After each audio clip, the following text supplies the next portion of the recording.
There is no reliable question that begins with the word why.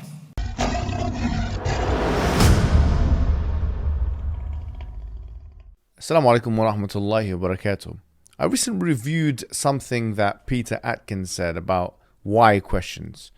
Him saying that they are really meaningless questions. Let's take a look at what he said and let's come back and comment on this. There is no reliable question that begins with the word why. Why questions do not lead to reliable knowledge. Any reliable why question must be deconstructed into how questions. So science has no truck with why questions. So as you guys saw, what Peter Atkins was kind of putting forward was the positivistic notion, which has been really said before, that anything that doesn't conform or can be investigated by the scientific method would be rendered meaningless by definition. And this is flawed for many reasons. One of those reasons is that this is a self-defeating, self-refuting postulation. The scientific method itself is not subject to the scientific method. In other words, the scientific method is a series of steps of how to investigate natural phenomena. Those steps, which are for all intents and purposes not empirically justified, cannot be put under a microscope. Likewise, like many have said, including Massimo Pigliucci, that the deontology or the ontology of ethics or the mathematics, the philosophy of mathematics, all of those things and more are things which the scientific method has no particular access to. That is not to say that morality does not exist, or that mathematics, even more absurdly, does not exist, or that predicate logic or propositional logic or any kind of logic, analytic, modal, are all meaningless things. You see, the reason why positivism or verificationism, as it was known in the 1920s and 30s, became really a redundant form of interrogation, philosophical interrogation, is because of these questions and more, which principles of verification and the positivistic school of thought or logical positivism could not deal with.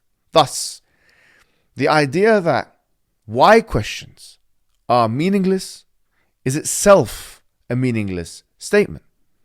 Human beings are sentient, volitional creatures with free will and who can ask the question why. Part of the reason that makes us human and that distinguishes us from the rest of the animal kingdom, and indeed all of living matter and organisms, is the fact that we can question, that we can ask the question, why? And I regularly ask people that in this life that we live, and in this world in which we inhabit, how and why is it the case that we were thrown into life in the way that we have been thrown into life, and that there is no purpose to life, such that we would be thrown right back out? I think the existence of sentience, of volition, and of free will is itself an evidence for the fact that there is some decision to be made, because free will would otherwise be redundant, a redundant feature of the human condition. The inquisitive and almost inbuilt curiosity that human beings have would be something which is purposeless on this school of thought. But the truth of the matter is that is not the case. The truth of the matter is there is a reason why we are here. And the reason is that we may do what everything else in existence is doing.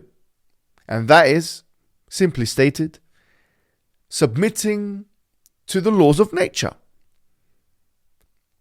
And we must submit to the laws of nature.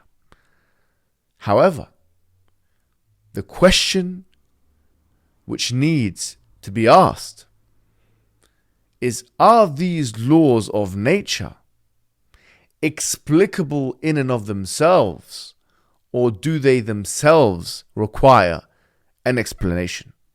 The answer is, these laws of nature are put in place by the lawmaker, the one who knows nature, and the one who has manufactured and contrived nature to be the way that it is.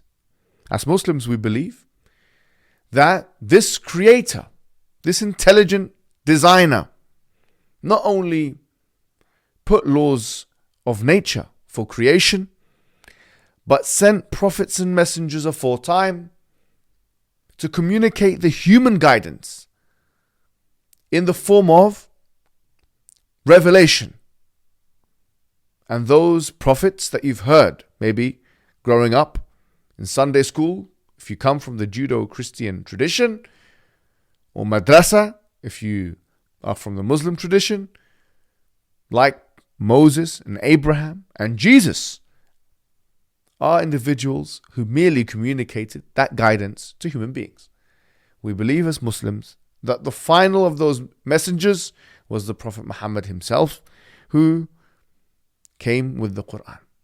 And this, I believe, is not only intellectually satisfying, it's not only an intellectually satisfying proposition, but is one which can be evidenced and rationalized, but that will be for another day. I'm going to be doing a series on the Sapiens Institute channel, in which we review all the arguments for and against Islam as a religion, and in which we will be arguing for Islam by showing the proofs that Islam is the truth. Wassalamu alaikum wa rahmatullahi wa barakatuh.